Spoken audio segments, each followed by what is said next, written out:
Well, now, this has got to be one of my favorite stories, Jack and the Beanstalk, or the case of the 3D broccoli. Once upon a time, there lived a boy named Jack who was very poor. He and his mother lived in a small, run-down house by the side of the road, if you call that living. One day, Jack and his mother decided to take inventory of their holdings. "One cow," said Jack, starting at the top of the page. "Don't look now, boy," said his mother, "but we just finished. We're busted. We got to get a new bag. So here's the lick. Take this beat-up bovine to market, and don't come back without some real bread." "I dig," said Jack, and off he went. "I've got an idea. We'll sell the cow." He's got an idea. He'll sell the cow. Sell the cow. Sell the cow. Who, me? Oh, well, I can take it. He can take it. He can take it. As he strolled along the Sunset Strip, he chanced to meet a stranger with secret agent glasses and a mod cap.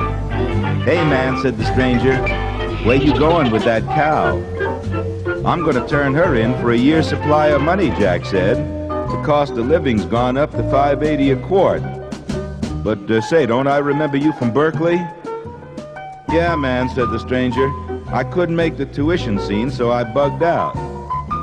But I can see that when it comes to cows, you don't know a hill of beans. I'll make you an offer here and now." "What's your offer?" said Jack.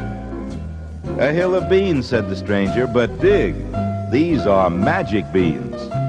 "Anything like mushrooms?" Jack said. "Ever a free thinker?" "No, man," the stranger said. "You don't smoke these, you plant them." "Are they jumping beans?" Jack asked. "Yes," said the stranger. "They're the jumpin'est." "Well, lay 'em on me," Jack said. And surrendering his cow, he headed toward home with a handful of beans. When he told his mother what had transpired, she was furious. "You know what I like about you," she said, "is that you got an open mind. You got holes in your head." It was with a heavy heart and a lumpy skull that Jack retired that night, having thrown his beans out into the garden. Well, imagine his surprise when, upon awakening in the morning, he saw growing in the backyard a green beanstalk that towered high up into the sky. "Mama," he shouted, "look, it came from outer space." "Well, rip my miniskirt," his mother said. "Boy, you were born stupid and you've been losing ground ever since. This 3D broccoli is headed the other way. Now shinny up it like quick. See what they're advertising on top. We may be able to rent out the space." At that, Jack began to climb the beanstalk. He climbed for hours and hours, until he found himself at last in the clouds, and even more surprising, at the gates of an enormous castle. Curious, he entered the castle, and there, asleep at the table, he discovered a giant.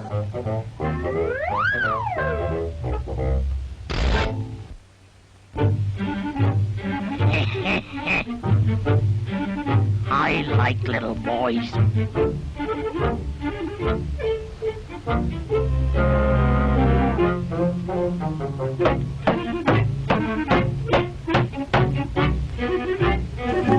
"Well, burn my draft card," Jack said, "if this isn't the Jolly Green Giant."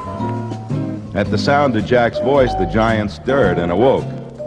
"Would you be so jolly if you were a giant?" the giant asked. "And green to boot? And anyway, fee-fi-fo-fum." "Yeah, do the monkey, yeah, Jack sang, trying to find the key. "Fee-fi-fo-fum," the giant repeated with a terrible scowl, pounding on the table. "Muff off eef, said Jack, doing the pony. "What's that?" asked the giant. "That's fee-fi-fo-fum spelled backwards," said Jack. "Look, I know you tall cats like to get high, but this up here is ridiculous. Where are we?" "A man's home is his castle," the giant roared. "Don't bug me with the Rumford Act," Jack said, trying to appear in control. "I asked you a civil question. What part of town are we in?" "I tell you, this is my castle," cried the giant. "Thank you, Timothy Leary," said Jack. "And when you're ready to come in for a landing, wire me." At that moment, a large, plump goose hopped up onto the table.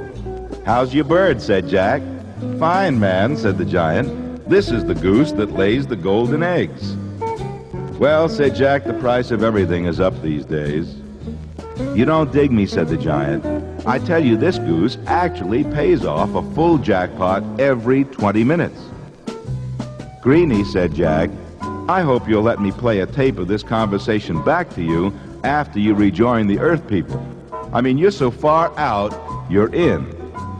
But at that moment, as luck would have it, the goose laid a big golden egg before Jack's very eyes. "Oh, I take it all back, man," Jack said. "El Gooserino is Fort Knox with feathers after all. Look, I didn't bring my library card, but I think I'll take this item home for a few days." So saying, he boldly grabbed the goose and ran lickety-split for the castle gate, with the giant in angry pursuit. In a moment, Jack was sliding down the beanstalk lickety-split. When he reached the ground, he grabbed an axe and began chopping furiously at the base of the stalk. "I would have gotten down sooner, Mom," he explained, "but my lickety-split." "Never mind that," his mother said, "but how will I ever get these chlorophyll stains off your inseam?" Wisely, Jack kept chopping. In a matter of seconds, the beanstalk toppled over into a nearby used car lot, and the giant crashed into both seats of a '52 Chevy convertible like an outtake of a Hertz commercial. In the days and weeks that followed, the goose laid up a storm. One yellow submarine after another tumbled into her nest. Jack ran out, bought himself 27 turtleneck sweaters, a new pair of motorcycle boots, signed up for a course with Bob Dylan's diction teacher, and even began to let the word drop that he might run for governor. Unfortunately, he spent his new riches so carelessly that when eternal revenue time came around, he barely had enough left to pay his taxes. He had only enough money left, in fact, to buy himself an old cow. The moral of this story, children, is no matter what the outcome, if you have a cow that won't give milk, sell him.